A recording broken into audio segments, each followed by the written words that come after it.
శుక్లాంబరధరం విష్ణుం శశివర్ణం చతుర్భుజం ప్రసన్నవదనం ధ్యాయేత్ సర్వవిఘ్నోపశాంతయే. అగజానన పద్మార్కం గజాననమహర్నిశం అనేకదంతం భక్తానాం ఏకదం తం ఉపాస్మహే. జయ గజానన మహారాజ్ కీ జయ. యస్యవో నామరూపాభ్యాం యా దేవీ సర్వమంగళా తయో సంస్మరణాత్ పుంసాం సర్వతో జయమంగళం. గురుబ్రహ్మ గురుర్విష్ణు గురుదేవో మహేశ్వర గురు సాక్షాత్ పరబ్రహ్మ తస్మై శ్రీ గురవే నమః. శ్రీ గురుభ్యో నమః. హరి ఓం.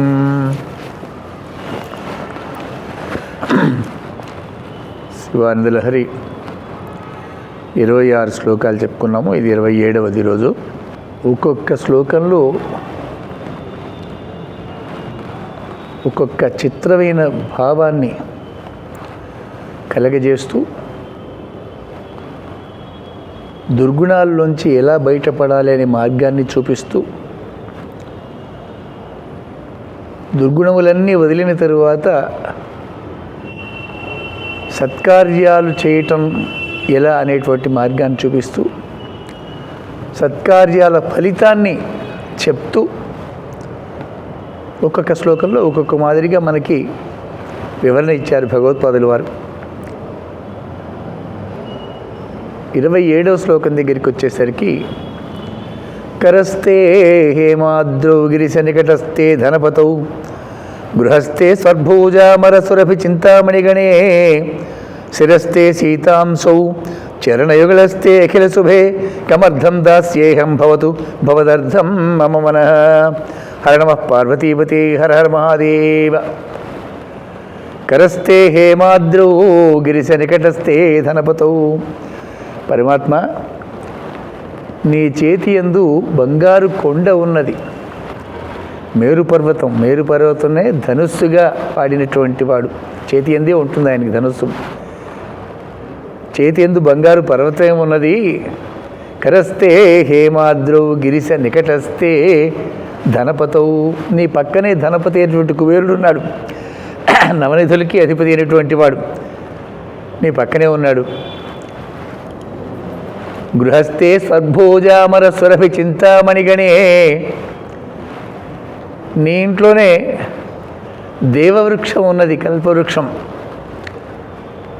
చింతామణులు ఉన్నాయి, అన్నీ అక్కడే ఉన్నాయి. శిరస్థే సీతాంశౌ.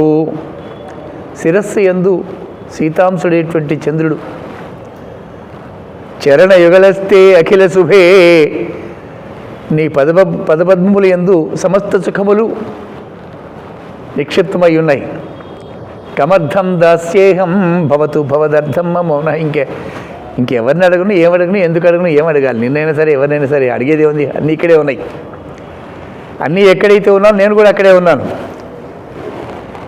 అన్నీ కలిగి ఉన్న శివుడు ఆ కైలాసము. ఆ కైలాసానికి నేను ఇప్పుడు వచ్చాను కదా, అడగాల్సింది ఏం కనిపించట్లేదు. ఇక్కడ గూఢార్థం ఏమిటి? అడగవలసిన అవసరం లేదు. ఈశ్వరుడు లోపల ఉన్నాడు మనకి. వాడు ఈ శరీర పోషణార్థం లేదా ఈ కర్మలు చేయవలసినటువంటి పరిస్థితుల్ని ఆయన లోపల గమనిస్తూ అవసరమైనవన్నీ ఆయనే సృజిస్తున్నాడు. లోపల ఉండే, మనలోనే ఉండే. మన అవసరాలేంటో లోపల ఉండే ఆయన తెలుసుకుని ఆ అవసరాలన్నీ కూడా ఫుల్ఫిల్ అయ్యే మార్గాలన్నీ ఆలోచన రూపంలో మనకి ఇస్తాడు. ఎవరో వచ్చి సాయం చేసిపోతారు, నిజానికి వాళ్ళకి మనకి సంబంధం ఏమి ఉండదు. కానీ లోపల శివుడి ఆజ్ఞ అది. ఎవరో వస్తారు, ఎందుకంటే అవసరం. అక్కడ లోపల ఉన్నాడు పరమాత్మ. తీసుకురా నాకే ఇది అన్నట్టుగా వాడికి ఆజ్ఞ అందుతుంది. అది లోపల ఉండి మనం చేస్తున్నటువంటి కర్మలకి అనుకూల వాతావరణాన్ని కల్పిస్తూ మన అవసరాల్ని తీరుస్తూ సదా మనల్ని గమనిస్తూనే ఉన్నాడు. లోపల ఉండి బయట ఉండి కూడా గమనిస్తున్నాడు. కాబట్టి ఎందుకు ఆలోచించాలి? ఎలా గడుస్తుంది జీవితం అనే ఆలోచన ఎందుకు వస్తుంది నీకు? ఎట్లా కష్టపడాలి, ఎట్లా సంపాదించాలి, ఎట్లా దాచాలి, ఇల్లు ఎలా కట్టాలి, పెళ్ళాం పిల్లలు ఎలా పోషించాలి, ఈ ఆలోచనలన్నీ అనవసరమైనవి అవన్నీ కూడా. ఈశ్వరుడు సాక్షి, వాడే నిన్ను పుట్టించాడు, నీకు భార్యని పుట్టించాడు, నీకు సంతానాన్ని కలిగజేశాడు. ఇవన్నీ చేసిన వాడికి తెలియదా వీళ్ళంతా ఎలా పోషిస్తాడు వీడని? ఏదో మార్గం ఆల్రెడీ ఏర్పాటు చేశాడు. అనవసరమైనటువంటి చింత చెంది నువ్వు చేయవలసినటువంటి దేవతార్చనం అనేకు. నువ్వు నన్ను తెలుసుకోవడం కోసమే నీకు ఈ దేహం ఇవ్వబడింది, మిగతా విషయాలు వదిలేయి, నడుస్తూనే ఉంటుంది అంతా కూడా అని గూఢార్థం దాంట్లో. నా అవసరాలు చాలా ఉన్నాయంటే ఎన్ని అవసరాలు ఉన్నాయి? కరస్తే హేమాద్రవు, ఇవ్వడానికి మేరుపడుతూ ఉంది ఆయన దగ్గర. బంగారపు కొండనే ఇచ్చేస్తాడు, ఏం చేసుకుంటావు అది? ఎంతైనా ఇవ్వగలుగుతాడు. నువ్వు బంగారానికి విలువ ఇచ్చావు, నువ్వు ఆ బంగారం మొత్తం కొండ ఆయన చేతిలో ఉంది. అక్కడ అడిగితే కొండనే ఇచ్చేస్తాడు. బోళాశంకరుడు కదా. కరస్తే హేమాద్రవు గిరిశ నికటస్తే ధనపతవు, పక్కనే కుబేరుడు ఉన్నాడు, ఉత్తర దిశాధిపతి. ఈశాన్యంలో ఈయన, ఉత్తరంలో ఆయన, ఇద్దరు పక్కపక్కనే ఉంటారు. పక్కనే ఉన్నాడు శివుడి ఆజ్ఞానువర్తి అతను. మరి వీడు నా భక్తుడురా, పాపం కష్టాల్లో ఉన్నాడంగానే వెంటనే వాడికి కావాల్సినవన్నీ అందించేటువంటి బాధ్యత వాడిది, కుబేరుడిది. కాబట్టి నాకెందుకు దిగులు? నీ నామం నా వాక్కు ఎందు సదా నిలిచినప్పుడు నా అవసరాలు తీర్చడానికి నీ పరివారగణమంతా ఉన్నది కదా. ఈ లక్ష్మీదేవి, శ్రీ మహావిష్ణువు, ఈ కుబేరుడు, వీళ్ళంతా నీ పరివారగణమే కదా. ఎవరు నీ భక్తులో వాళ్ళ సమస్యల్ని పరిష్కరించడమే కదా వీళ్ళ పని. ఇంకా నాకు దిగులే ఉంది. కరస్తే హేమాద్రౌ గిరిశ నికటస్తే ధనపతౌ గృహస్థే స్వర్భూజామర సురభి చింతామణిగణే. ఇక కల్పవృక్షం, ఏది కావాలంటే అది కల్పించి ఇచ్చేటువంటి కల్పవృక్షం ఇంట్లోనే ఉంది. అక్కడ కైలాసంలో శివుడి ఇంట్లోనే ఉంది. సురభి, చక్కటి అమృతమైనటువంటి క్షీరాన్ని ఇచ్చేటువంటి సురభి అక్కడే ఉంది. చింతామణులు అక్కడే ఉన్నాయి. అన్ని మన మనసులో ఉండే కోరికలన్నీ తీర్చేటువంటి చింతామణులు.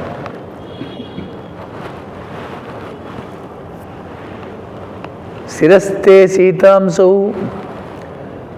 శిరస్సు యందు ఆహ్లాదాన్ని, ఆనందాన్ని, సంతోషాన్ని, ఆరోగ్యాన్ని, అన్నాన్ని, సంతానాన్ని ఇచ్చేటువంటి చంద్రుడు ఉన్నాడు శివుడి శిరస్సు యందు. అమృతత్వాన్ని కలిగజేసేటువంటి వాడు. చరణయుగలస్తే అఖిల శుభే, శివుడి పాదాలని ఆశ్రయించిన వాడికి అన్ని శుభాలే జరుగుతాయి. వాడికి ఇది శుభం అనే స్పృహ తెలియదు. ఇది కష్టము, ఇది సుఖము, ఇది శుభము, ఇది అశుభము అంటే ఏమి ఉండదు. అన్ని శుభాలే జరుగుతాయి. జరిగినవన్నీ శుభాలే అని వాడు భావిస్తుంటాడు వాడు. ఇక్కడ బంగారము, కరస్తే హేమాద్రౌ, హేమం అంటే బంగారం, అదిరేంటి కొండ. ఆయన చేతులు అది ఆ మేరు పర్వత ఎందు ధనుస్సు, శివుడి యొక్క ధనుస్సు అంటారు దాన్ని, మేరు పర్వతాన్ని. దాంతో ఎక్కువ పెడతాడు. ఎటువైపు? ఎవరు భక్తులో వారికి ఆ బంగారాన్ని ఇచ్చేటువంటి, వారి కోరికల్ని తీర్చేటువంటి వీలుగా వస్తుంది. ఎవరు భక్తులు కారో, ఎవరు నాస్తికులు, ఎవరు దుర్మార్గులు, దుష్టులో, వారి వైపుకి బాణాలతో వారి సంహారార్థం ఎక్కువ పడిపడతాయి. రెండు అది అక్కడి నుంచే వస్తాయి. రెండు కూడా ఆయన ధనుస్సు నుంచే. అటు భక్తుల యొక్క రక్షణ, దుష్టుల యొక్క శిక్షణ, రెండు కూడా అదే ధనుస్సుతో చేస్తూ ఉంటాడు. ఆ ధనుస్సుకు ఉండేటువంటి విలువ అది. మేరు పర్వతం అంటారు. మేరు అంటే పైన సహస్రారం, దాన్ని మేరు అంటారు. భూమండలం వరకు మౌంట్ కైలాస్ అనేది మేరు పర్వతం. మహాకైలాసంలో మహామేరు అది వేరుగా ఉంటుంది. అది మహాకామేశ్వరి, కామేశ్వరుల ఆలయం, అది నిలయం, అది ఆవాసం, బిందుస్థానం. మేరు అంటే ఎత్తైనది, ఉన్నతమైంది, దానికన్నా ఉన్నతంగా ఇంకేది లేనిది అని అర్థం. దానికి శ్రీచక్రంలో మేరు బిందుస్థానాన్ని మేరు అంటారు. శరీరంలో సహస్రారాన్ని మేరు అంటారు. కొండ చివర పైన మొనని మేరు అంటారు. మేరు అంటే ఉన్నతమైన అర్థం. మన శరీరంలో మేరు ఇక్కడే ఉంది, సహస్రారం. దాన్ని చేతి ఎందు కలిగి ఉన్నవాడు. మన సహస్రారంలో అక్కడ అధోముఖంగా ఉన్నటువంటి సదాశివుడు మనం అనుభవించవలసినటువంటి కర్మలన్నీ కూడా మన చేత అనుభవింపచేస్తూ మనం చేస్తున్న కర్మలకి సాక్షిగా ఉంటూ సహస్రారంలో ఆ మేరుని ధనుసుగా కలిగిన సదాశివుడు ఉన్నాడు మనకి. ఆయన్ని దర్శించాలి అంతర్ముఖంగా.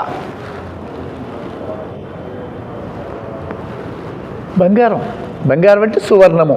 సువర్ణం అంటే ఉత్తమ వర్ణము. ఉత్తమ వర్ణం అంటే ఉత్తమ జాతి. ఉత్తమ జాతి అంటే సద్భావాలు కలిగినటువంటి, సంస్కారవంతమైనటువంటి భావాలు కలిగినటువంటిది వర్ణము. వర్ణం అంటే రంగు. వర్ణం అంటే అక్షరం. అక్షరం అంటే నాశరహితమైంది, క్షరము కానటువంటిది. సు అంటే చక్కటి, అందమైన, శోభాయమానమైనటువంటి, శోభనమైనటువంటి అక్షరతత్వం. అది శాశ్వతమైనటువంటిది, నాశరహితమైనటువంటి అక్షరం. అది సువర్ణం అన్నాడు దాన్ని. శివారాధన చేస్తే ఆ శాశ్వతత్వం ఏంటో అర్థమవుతుంది.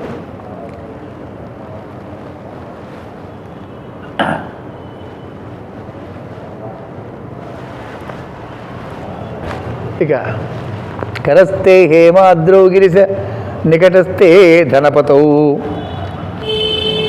పక్కనే ఉన్నాడు కుబేరుడు. బేర లింగ మూర్తి ఆరాధన మనకి చెప్పబడింది. లింగ బేరమూర్తులు అంటారు. ఈ విగ్రహాలు చెక్కటంలో లింగమూర్తి, బేరమూర్తులు అంటూ వేరువేరు. కరచరణాదులతో ఉన్నటువంటి మూర్తులు వేరు, ఇవేవి లేకుండా కేవలం పుత్రం అది ఒకటి వేరు. ఇవి కుబేరుడు. ఈ రెండు కాదు వీడు. ఒక కన్ను పగిలిపోయి ఉంటుంది కుబేరుడికి. పార్వతీమ్మ వారి యొక్క అదృష్టాన్ని గురించి ఆవిడ్ని చెడు చూపుతూ చూశాడు. ఏమీ తపస్సు చేసిందో ఈమె, సాక్షాత్తు శివుడు పక్కన నిలబడగలిగింది, నా తపస్సు సరిపోలేదనేటువంటి భావంతో ఉన్నాడు. కానీ అమ్మవారి వీడి యొక్క ఆలోచనకి కోపించి వాడి కన్ను పగిలిపోయింది, గుడ్డు. అందుకని కుబేరుడు వాడి పేరు. వాడు గొప్ప తపస్సు చేశాడు, సాధన చేశాడు, శివభక్తుడు. శివుడు వాడి తపస్సుకు మెచ్చి తన పక్కనే ఉండేట్టుగా ఆశీర్వదించాడు. అది కుబేరుడు. ధనపతి వాడు. విశ్వంలో ఉండే సమస్త ధనాలన్నీ కూడా కుబేరుడి వశంలో ఉంటాయి. వాడు శివుడి వశంలో ఉంటాడు. ఎవరికి సంపద ఇవ్వాలి, ఎవరికి ఇవ్వకూడదు, శివాజ్ఞానుసారంగా వాడు చేస్తూ ఉంటాడు. ప్రత్యేకంగా ఇప్పుడు కుబేర పూజలు చేస్తున్నారు. కుబేర లక్ష్మీ యంత్రం, కుబేర పూజలన్నీ అవన్నీ అక్కర్లే. శివారాధన చేస్తే అన్నీ వచ్చేస్తాయి ఆటోమేటిక్గా.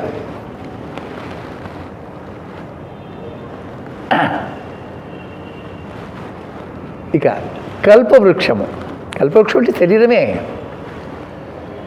ఏది కావాలంటే అది కల్పించి ఇచ్చేటువంటి వృక్షం శరీరాన్ని కల్పవృక్షం అంటారు. స్వర్గంలో ఉంది, దేవతల దగ్గర ఉంది, అది ఎత్తుకొద్దామో ఏమో చెప్తుంటారు. అది కాదు, ఇదే కల్పవృక్షం. దీంతో దేన్నైనా సాధించవచ్చు, ఏది కావాలంటే అది ఇస్తుంది. ఇది కల్పవృక్షం. చింతామణి. చక్కగా చింతన చెయ్యాలి. మనం చేస్తున్న పనిని 1-10 సార్లు ఆలోచించాలి. అదే మణి. స్వయంగా ప్రకాశిస్తుంది ఆలోచన. పక్కవాడు ఏం చేస్తున్నాడో నువ్వు అది చేస్తే నువ్వు ఫెయిల్ అవ్వచ్చు, పాస్ కూడా అవ్వచ్చు, చెప్పలేం, గ్యారంటీ ఉండదు. నువ్వు స్వయంగా ఆలోచించి ఒక నిర్ణయం తీసుకుని కొత్త ఆలోచన వచ్చావంటే ప్రకాశిస్తుంది. దాన్ని మణి అంటారు. చింతన చేసి మణి లాంటి ఆలోచన వచ్చింది కాబట్టి చింతామణులు అంటారు వాటిని. నిజంగా చింతామణి ఏమిటి? అది ఒక నవరత్నాల్లో అదొకటి చింతామణి. అది ఎక్కడ ఉంటే అక్కడ సంపదలు ఇస్తూ ఉంటుంది. దాని గొప్ప శక్తి అది. అమ్మవారు చింతామణులతోనే ఇల్లు కట్టుకున్నది. ఆవిడ ఇల్లంతా చింతామణులు, ఇటుకలన్నీ కూడా చింతామణులు అవి. కాబట్టి విశ్వంలో అందరి సమస్త జీవరాశుల కోరికలు తీర్చేటువంటి శక్తి ఆవిడకి ఉంది. చింతామణి ఉండే శక్తి అది. కానీ శరీరమే కల్పవృక్షము. వీళ్ళు క్షీరసాగర మథనం చేసినప్పటి విషయాలు ఇవన్నీ కూడా. కరస్తే హేమాద్రౌ గిరిశ నికటస్థే ధనపతౌ శిరస్తే సీతాంశౌ. సీతాంశుడు చంద్రుడు. క్షీరసాగర మథనం చేసినప్పుడు చంద్రుడు, ఐరావతము, శ్వేతాశ్వము, కల్పవృక్షము, చింతామణులు ఇవన్నీ క్షీరసాగరంలోంచి వచ్చాయి. అంటే ఏంటి? మథనం, మనోమథనం. మనస్సుని మథించగా సాగరం అంటే మనస్సే సాగరం. దాన్ని మథించి చూడు, అద్భుతమైన ఆలోచనలు వస్తాయి. ఆలోచనే సంపద. సంపద విడిగా ఉండదు. నీలో ఉండే ఆలోచనలే సంపద. నీ దరిద్రము, నీ ఐశ్వర్యము రెండు కూడా నీ ఆలోచనల ద్వారానే నడుస్తాయి. ఉన్నతమైన భావాలతో సంస్కారాలతో చక్కటి ఆలోచనలు వస్తే సంపద ప్రకాశిస్తుంది. ఇతరుల సంపదను చూసి వాడిని కొట్టేయాలి, వీడిని మోసం చేయాలి, నేను ఇలా సంపాదించాలంటే ఏదో ఒకనాడు నిన్ను కొట్టేసేవాడు ఇంకోటి పుట్టుకొస్తాడు. క్షీరసాగర మథనం చేసినప్పుడు ముందుగా వచ్చింది విషం. ఆ విషయాన్ని శివుడు గ్రహించేశాడు.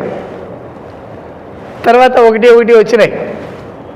శ్వేతాశ్వము, ఐరావతము, ధన్వంతరి, అశ్విని దేవతలు, చంద్రుడు, మహాలక్ష్మి, వీళ్ళందరూ సాగర మథనంలో వచ్చారు.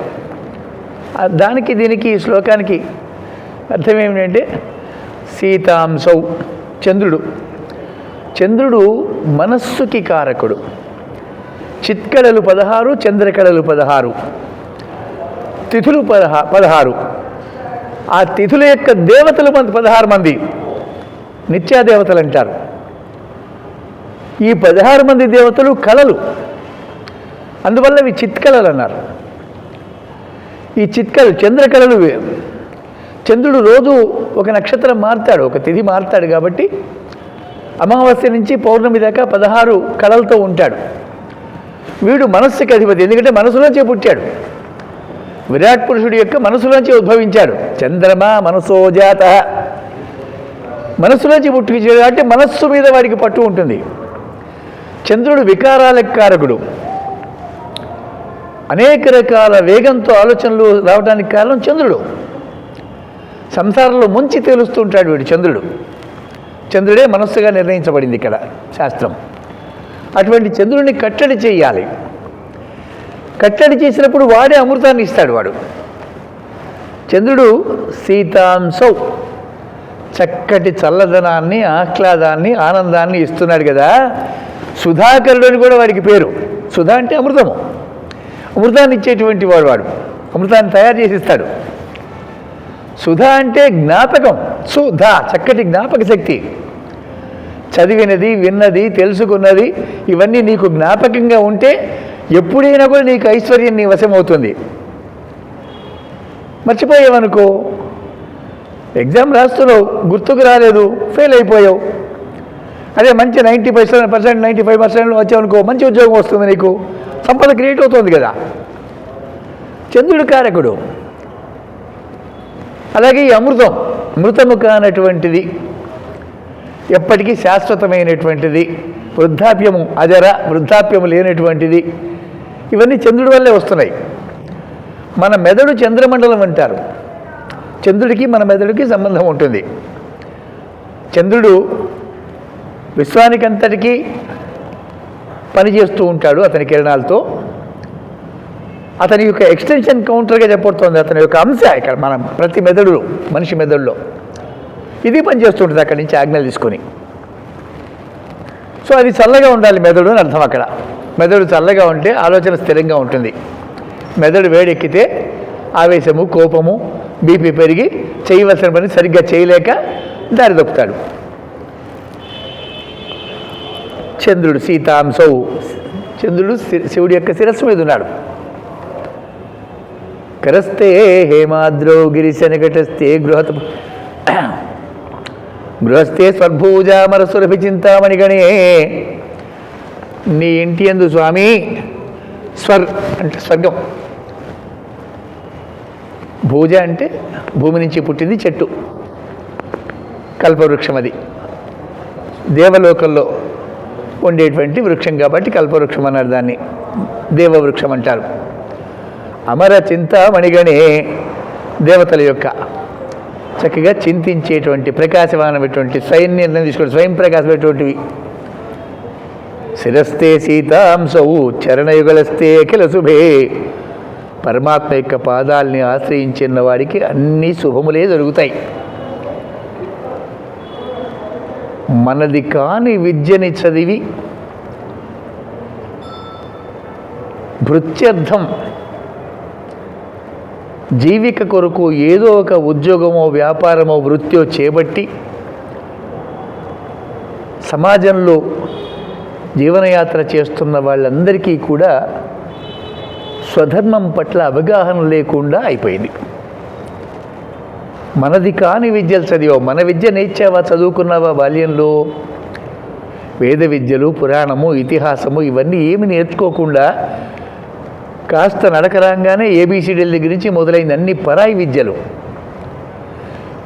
దేహం మాత్రమే భారతీయ దేహం, ఇది హిందూ దేహం, సనాతన ధర్మానికి చెందింది. ఇది దేహంలో ఉండే అన్ని ఇంద్రియాలన్నీ కూడా దాసత్వం, ఇతర జాతులకి దాసుడిగా మారి ఉన్నాయి. ఇంద్రియాలు, మనస్సు, బుద్ధి, చిత్తము అన్నీ కూడా దాసులుగా ఉన్నాయి. ఇవన్నీ కూడా సొంత ఆలోచన లేదు. వాడి స్కేల్తో కొలుస్తున్నాం మనం మన దేవుణ్ణి.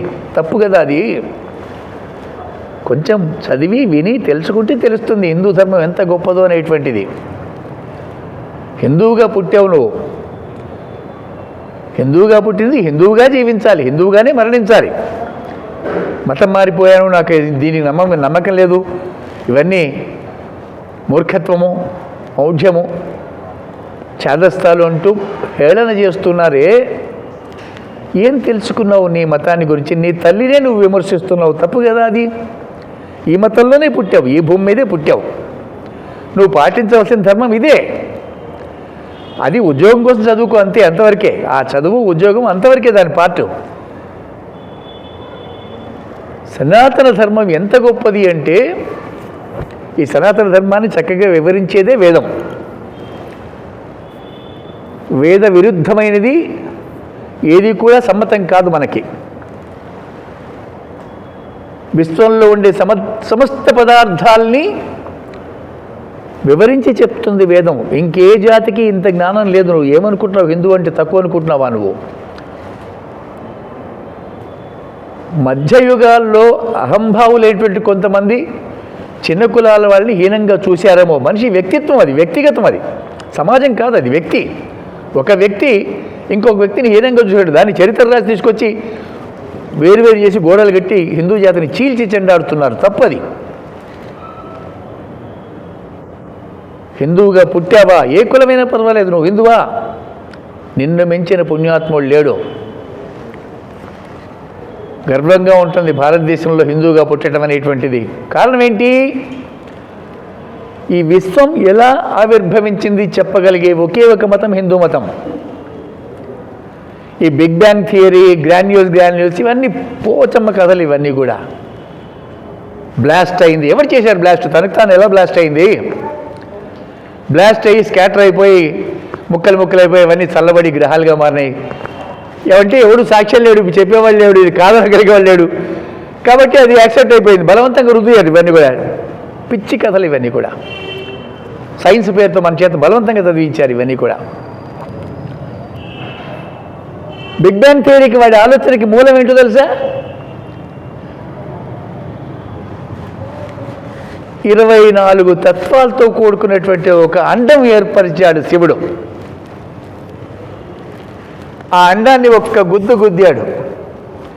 అండం పగిలి ఇటు శ్రీమన్నారాయణుడు, ఇటు ప్రకృతి అమ్మవారు ఇద్దరు ఏర్పడ్డారు. అందులో అండంలో 2 భాగాల్లోనూ ప్రకృతి పురుషులు. వాడి కాన్సెప్ట్కి మూలం ఇక్కడుంది. వాడిగా కనుక్కుంది. మనం చెప్తున్నాం ఇక్కడ. ఏ పురాణంలో ఉంటుంది? 24 తత్వాలతో కూడుకున్న అండం భిన్నం అవ్వగా వీరిద్దరు ప్రకృతి పురుషులు ఏర్పడ్డారు. 24 తత్వాలు ఏమిటి? ఆకాశము, వాయువులు, అగ్ని, జలము, భూమి, పంచమహాభూతాలు. ఇవి ఎక్కడి నుంచి ఏర్పడ్డాయి? శబ్ద, స్పర్శ, రస, రూప, గంధ అనే తన్మాత్రల నుంచి ఏర్పడ్డాయి ఇవన్నీ కూడా. వాటిని ఆధారం చేసుకుని ఏం పనిచేస్తున్నాయి? కన్ను, ముక్కు, చెవి, నాలిక, చర్మము, జ్ఞానేంద్రియ పంచకం ఇవే గుర్తిస్తున్నాయి వాటిల్ని.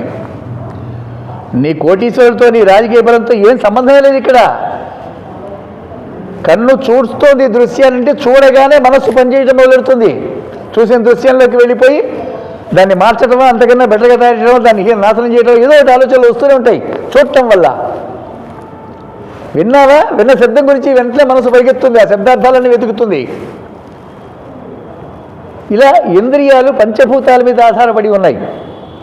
తన్మాత్ర పంచకం నుంచి పంచమహాభూతాలు ఏర్పడ్డాయి, పంచమహాభూతాల నుంచి ఇంద్రియాలు ఏర్పడ్డాయి. వీటిల్ని పొందాలనేటువంటి కోరిక బయలుదేరింది జీవుడికి. పొందటం ఎలా? వాక్కు, పాణి, పాదము, ఉపస్థ, పాయు అనేటువంటి పంచకర్మేంద్రియాలు కర్మలు చేసి పొందుతాడు జీవుడు. అది బాగుంది, అక్కడ దాకా వెళ్ళాలి, నడవాలి కాబట్టి కాళ్ళు సహకరిస్తున్నాయి, అవి గ్రహించడానికి చేతులు సహకరిస్తున్నాయి, అది కావాలంటే నోరు సహకరిస్తోంది, అది పొందాలని ఉపస్థ, పాయువులు పనిచేస్తున్నాయి. ఈ కర్మేంద్రియాలు ఇక్కడికి 4, 5, 20. మనస్సు, బుద్ధి, చిత్తము, అహంకారం, ఇవి 4. 24 తత్వాలు అంటారు వీటిల్ని. ఈ తత్వాలు అండాకారంగా ఏర్పాటాయి చెయ్యగా శివుడే చేశాడు. అది కూడా శూన్యంలో ఏర్పాటు చేశాడు. విశ్వమంతా మహాశూన్యంగా ఉన్నప్పుడు ఈ తత్వాల్ని తనలోంచి ప్రవేశింపజేశాడు. అవి అండాకారంగా ఏర్పడగా దాన్ని బద్దలు కొట్టగా విష్ణుమూర్తి, పార్వతీదేవి, అమ్మవారు మహాలక్ష్మి, భువనేశ్వరి, అసలు పేరు భువనేశ్వరి, తర్వాతే మహాలక్ష్మి అని పేరు పెట్టారు. ప్రకృతి పురుషులు. ఈ బ్లాస్ట్ అనేటువంటిది బిగ్ బ్యాంగ్ థియరీ వాడికి ఆలోచన రావడానికి ఇక్కడ కారణం. వాడు మన పురాణాలు, ఇతిహాసాలు వినే చెప్పాడు, వాళ్ళు సొంతంగా కనుక్కున్నది ఏం లేదు. విశ్వం ఆవిర్భావం ఎలా అయిందో ప్రతి పురాణంలోనూ ఉంటుంది మనకి. ఈ పురాణాలన్నింటి వేదమే ఆధారం. మళ్ళీ విశ్వం ఎలా ఏర్పడింది, ఏర్పడ్డాక ఎవరి డ్యూటీ ఏమిటి, ఎవరి పరిధి ఏమిటి, ఎవరి శక్తి సామర్థ్యాలు ఏమిటి, వారి ఆయుష్ ఏమిటి, వారి రూపలావణ్యాలు ఏమిటి, ప్రతి ఒక్కటి వివరిస్తోంది వేదం మనకి. జలములు ఎలా ఏర్పడ్డాయి, జలముల యొక్క స్థితి ఏమిటి, ఎన్ని రకాల జలములు ఉంటాయి, అగ్నులు ఏ మాదిరిగా ఉంటాయి, శతాగ్నులు. ఈ అగ్నులు వాళ్ళు డిగ్రీల్లో కొలిచారు, మనం అగ్నికి పేరు పెట్టాం, అంతే తేడా, అంతే.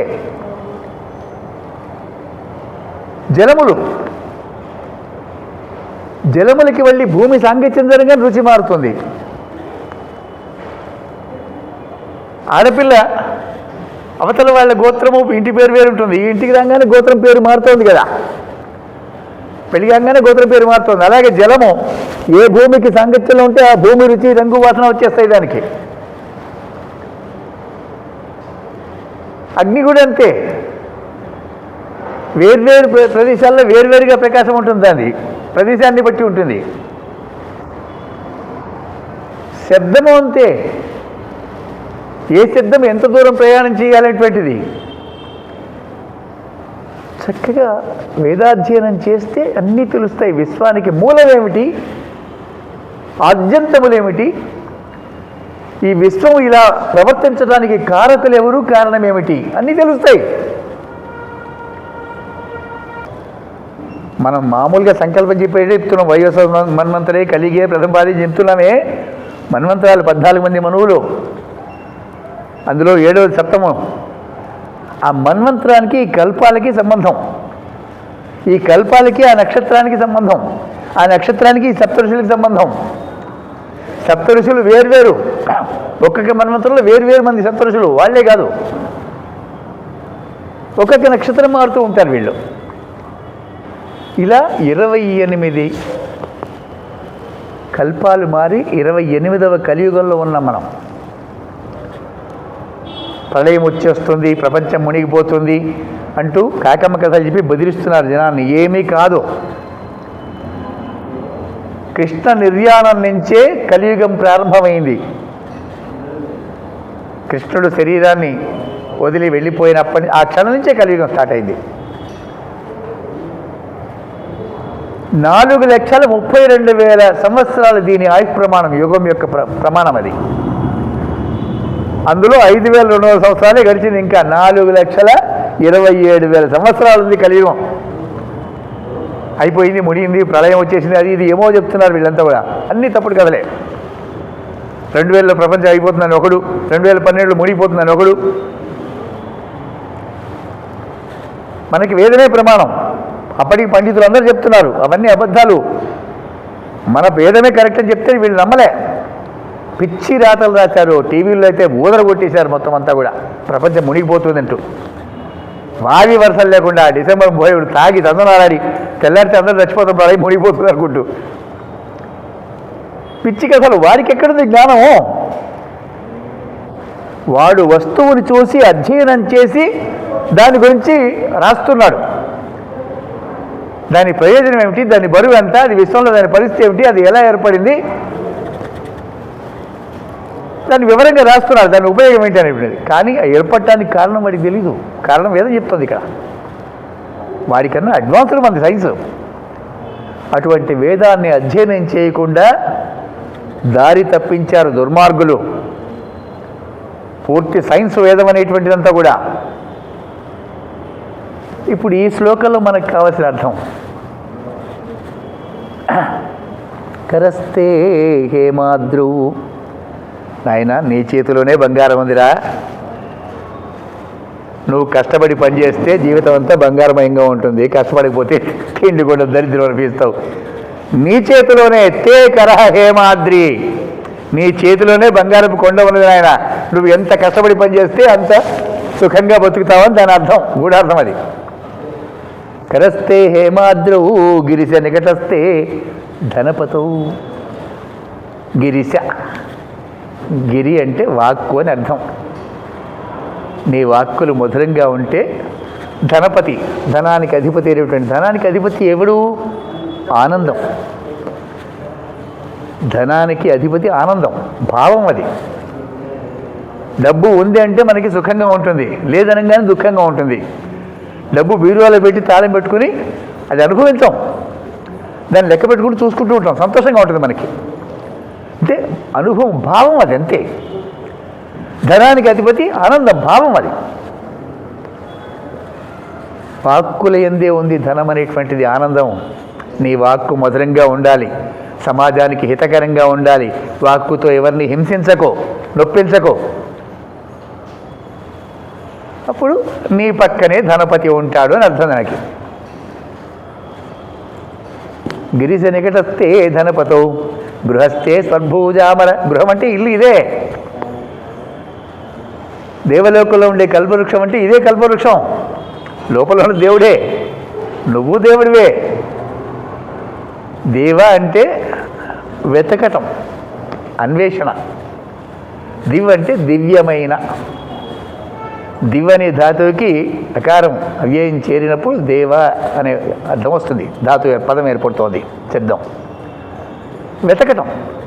ఎవరిని వెతకాలి, ఎక్కడ వెతకాలి, ఎప్పుడు వెతకాలి, ఎలా వెతకాలి? నీలోనే వెతకాలి. నువ్వు నీలో ఉన్నటువంటి పరమాత్మను వెతకాలి. బయట కనపడ్డు, బయట పదార్థాలే. ఇదే కల్పవృక్షం. కోరుకున్నవన్నీ ఇస్తుంది కల్పవృక్షం అంటే. ఒక బాటసారి సుదీర్ఘ ప్రయాణం చేస్తూ అలసిపోయి దాహం వేసి ఎండకి తాళలేక ఒక చెట్టు కిందకి వెళ్ళి కాసేపు నుంచున్నాడు. చల్లగా హాయిగా ఉంది. ఇక్కడ ఒక మంచం ఉంటే బాగుంటుంది, కాస్త కూర్చోవాలి, కిందంతా బాగాలేదు, అడివే అనుకోగానే ఒక మంచం వచ్చేసింది. ఆశ్చర్యపోయాడు, ఆ మంచం మీద కూర్చున్నాడు. బాగా దాహం వేస్తుంది, కాస్త మంచినీళ్ళు ఉంటే బాగుంటుంది, నీళ్ళ బిందె వచ్చింది అక్కడికి. చల్లటి నీళ్ళు హాయిగా తాగాడు. ఆకలి వేస్తుంది, కొంచెం ఏదైనా మధురంగా తింటే బాగుంటుంది అనుకుంది. మంచి మధురమైన పదార్థాలు వచ్చేసినాయి. ఉబ్బి తబ్బిపోతున్నాడు, చాలా ఆశ్చర్యంగా ఉంది. తింటున్నాడు, చక్కగా తిన్నాడు. ఆ మంచం మీద నడుము వాల్చాడు. నేను కోరినవన్నీ వచ్చేస్తున్నాయి కదా, నేను ఉన్నది అడవిలో, ఇప్పుడు పులి వస్తే ఎట్లా అనుకున్నాడు. పులి వచ్చింది, అయ్యో మనం తింటున్నాం అనుకోండి, తినేసింది. కల్పవృక్షం అది, దాని కింద కూర్చున్నాడు. నువ్వు కూడా కల్పవృక్షమే, దాంట్లో ఉన్నావు. నీ ఆలోచనలు ఎటుపోతే శరీరం పట్టుపోతుంది. నీ ఆలోచన సరిగ్గా డైవర్ట్. ఆలోచనల్ని సరిచేసేటువంటి వాడు గురువు. సంస్కరిస్తాడు. నీలో ఉండేటువంటి అటు ఇటు పోతున్న ఆలోచనల్ని స్థిరంగా పట్టి ఆపి ఒకే వైపుకి, పరమాత్మ వైపుకి, ధర్మం వైపుకి, సన్మార్గం వైపుకి మళ్ళించేవాడు గురువు.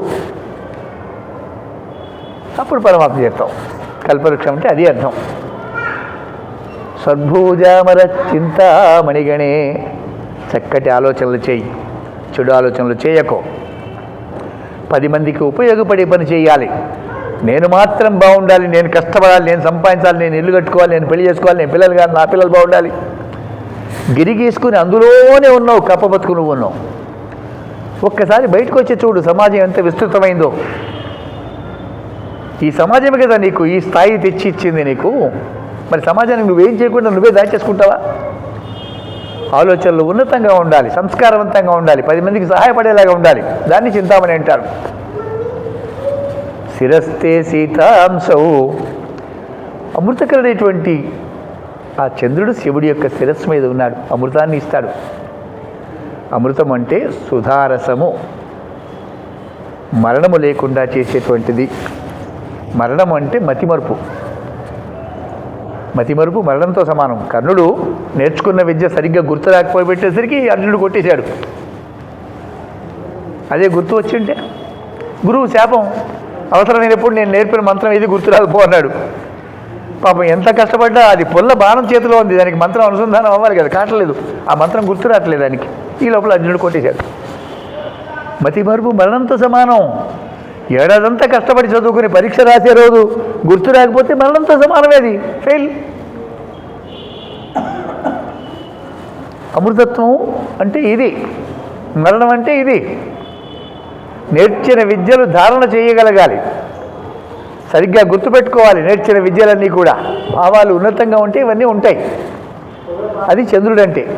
సీతాంశౌ చరణ యుగళస్తే అఖిల శుభే, పరమాత్మ యొక్క పాదముల యందు అనిమాది అష్టసిద్ధులు కూడా పరమాత్మని సేవ చేస్తూ ఉంటాయి పాదాల దగ్గర పడి. మనం ఎప్పుడైతే శివపాదాలకు నమస్కారం చేస్తున్నామో అవి మనల్ని చూస్తాయి, మనల్ని కూడా అనుగ్రహిస్తాయి. శివభక్తుల్ని అనుగ్రహించడం కోసమే ఇవన్నీ కూడా, ఈ వైభవాలన్నీ కూడా. కాబట్టి ముందు భక్తుడిగా మారు. నీలో ఉండే దుర్గుణాలు ఒకటి అన్ని తొలగించుకొని మంచి భక్తుడుగా, సద్భక్తుడుగా, సద్భక్తి, నిస్వార్థమైన భక్తి.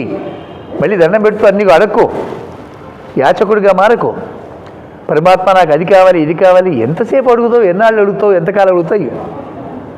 అడగటం మాని. నువ్వు అడగకపోతే వాడు పెట్టడా? నిన్ను కన్నా మీ అమ్మ నాన్న నువ్వు అడగకపోతే అన్నం పెట్టలేదా? అడిగితేనే పెట్టారా? వాళ్ళు మా అమ్మ నాన్న తల్లిదండ్రులే కదా వారు. మాతాజ పార్వతీ ఓపితాదే ఓపిస్తారా? ఎవరు నువ్వు అడగకపోయినా వాళ్ళు పెడుతూనే ఉన్నారు. నువ్వు దండం పెట్టకపోయినా, పూజించకపోయినా, నువ్వు వాడిని తిట్టినా సరే నిన్ను పోషిస్తూనే ఉన్నారు వాళ్ళు. భగవంతుడు లేడు, వాడెక్కడి నుంచి వచ్చాడు అని ఏదేదో మాట్లాడుతున్నారు. వాడెక్కడి నుంచి రాలేదు, వాడే ఉన్నాడు, నువ్వే ఎక్కడి నుంచో వచ్చావు ఇక్కడికి. నువ్వు వస్తూ పోతూ ఉంటావు, వాడు మాత్రం ఇక్కడే ఉంటాడు శాశ్వతం. వాడు ఆ మౌఢ్యాన్ని వదిలి ముందు భక్తుడిగా మారు. సద్భక్తి, దుర్గుణాలన్నీ వదులుకో. ఒకటి ఉంటాయి. ఎందుకంటే జాతకర్మ సమయంలోనే వాళ్ళు తొలగించిన చేసినా కూడా అవి పోవు. అవి నువ్వు చేసుకున్న కర్మ కదా, పోదు, అంటుకుంటుంది. లేపనాలు అంటారు, అవి పోవు. అవి బలవంతంగా వదిలించుకోవాలి.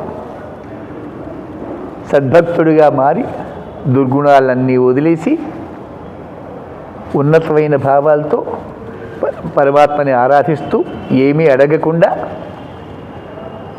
ఎప్పుడైతే పరమాత్మ ఆరాధన చేస్తున్నావో అప్పుడు వాడి దృష్టి కూడా నీ మీద పడుతుంది. ఎందుకంటే వాడు లోపల చూస్తున్నాడు, నిన్ను బయట నుంచి చూస్తున్నాడు, లోపల నుంచి కూడా చూస్తున్నాడు. బయట నుంచి నీ ప్రత్యక్ష కర్మలు, లోపల నుంచి పరోక్ష కర్మలు రెండు చూస్తున్నాడు వాడు. కాబట్టి ఏమీ యాచించకుండా, అడగకుండా, ఎవరిని మోసం చేయకుండా, అసత్యం ఆడకుండా ఉన్నంతలో తృప్తితో జీవితం గడుపు. ఎంత ఉంటే అంతే, తృప్తిగా జీవించు ఉన్నంతలోనే. అప్పుడు గమనిస్తాడు వాడు. ఇంక అడిగేదేముంది? ఎవరిని ఏమి అడగాల్సిన అవసరం లేదు. శివపాదాల్ని ఆశ్రయించటమే నువ్వు చేయవలసిన పని. అటువంటి శివారాధన విధానం 27వ శ్లోకంలో చెప్పారు ఈయన భగవత్పాదులు వారు. కరస్తే హేమాద్రౌ గిరిశ నికటస్థే ధనపతౌ గృహస్థే స్వర్భూజామరసురభి చింతామణిగణే శిరస్థే సీతాంశౌ చరణయుగళస్థే అఖిల శుభే కమర్థం దాస్యేహం భవతు భవదర్థం మమ. హర నమః పార్వతీపతి. హర హర మహాదేవ.